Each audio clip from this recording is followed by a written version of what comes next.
નમસ્કાર, હું છું એન્કર અર્પિતા પટેલ. આપ જોઈ રહ્યા છો ન્યૂઝ સ્નેપ ચેનલમાં દર્શક મિત્રો આપનું હાર્દિક સ્વાગત છે. પ્રધાનમંત્રી નરેન્દ્ર મોદીની અપીલને પગલે સુરત મનપાએ પેટ્રોલ ડીઝલની બચત માટે અમલવારી શરૂ કરી. મનપાના અધિકારીઓ હવે અલગ અલગ ગાડીઓને બદલે કાર શેરિંગ કરશે. એક કારમાં 4 અધિકારીઓ મુસાફરી કરશે. સુરત શહેરના જાહેર પરિવહનને પ્રદૂષણ મુક્ત બનાવવા માટે આગામી સમયમાં 600 જેટલી નવી ઇલેક્ટ્રિક બસો દોડાવવામાં આવશે. ડોર ટુ ડોર કચરો ઉઘરાવતી ગાડીઓમાં હવે ઇલેક્ટ્રિક વાહનોને પ્રથમ પસંદગી આપવામાં આવશે.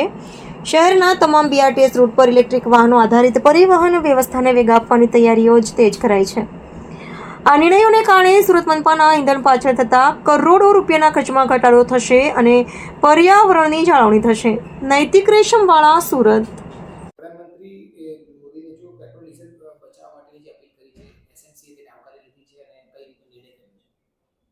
આપણે સૌ જાણીએ છીએ કે માન્ય વડાપ્રધાનશ્રીનું આહવાન છે રાષ્ટ્રહિતમાં કે આપણે ઇંધણ બચાવવાની કામગીરી દરેક રીતે કરવાનું છે. તો સુરત મહાનગરપાલિકાએ પણ એમાં સહભાગી થવાની નક્કી કર્યું છે અને એની અંતર્ગત આ જે મોટા શહેર છે એની અંદર જે હજારો કર્મચારીઓ કામ કરે છે, અધિકારીઓ પણ કામ કરે છે, એ લોકો પોતાની રોજિંદા કામગીરીમાં ઘરેથી કચેરી સુધી આવવા માટેનું અને પાછું જવા માટેનું તથા ફિલ્ડ વિઝિટમાં જ્યારે પણ અધિકારીઓને જવાની જરૂર પડે છે તેમાં પણ ગ્રુપિંગ કરીને જે ગાડીઓની શેરિંગ કારપુલિંગ કરવાની નક્કી કર્યું છે.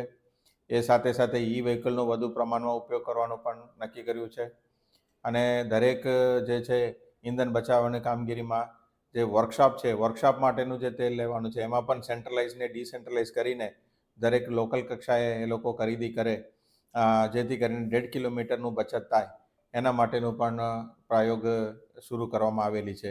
આ પ્રકારે ઇંધણ બચાવની કામગીરીમાં સુરત મહાનગરપાલિકાએ પણ પોતાનું ફરજ અદા કરી રહી છે. સર, ક્યાં સુધી આ નિર્ણય ચાલુ રાખવાનું કરવામાં આવશે કોઈ નક્કી કર્યું છે અને જો કોઈ એક સિંગલ પર્સન જાય તો ખ્યાલ આવે તો પછી કઈ રીતે કાર્ય?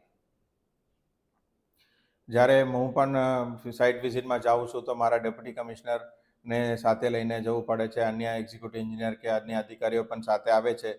તો અમે એવું નક્કી કર્યું છે કે એક જ જગ્યાએ અમે પહેલાં ભેગા થઈશું અને ત્યાંથી ગાડીઓ ઓછું કરીને 1 કે 2 ગાડી જેટલું જરૂર છે આટલા પૂરતું કરીને લઈ જવાની તૈયારી છે. એના માટે કોઈ સમય મર્યાદા નક્કી કરેલ નથી. જ્યાં સુધી જરૂર છે ત્યાં સુધી આપણે આ કામ માટે કટિબદ્ધ છીએ અને એમાં કોઈ પણ અધિકારી કર્મચારીનું વેડફાઈ લાગે અથવા એમાં કોઈ સુધારાત્મક કાર્યવાહી કરવાની શક્યતા હોય તો અમે એમને સૂચન કરીને એમને માર્ગદર્શિત કરીને પોઝિટિવલી આ કામને આગળ લઈશું.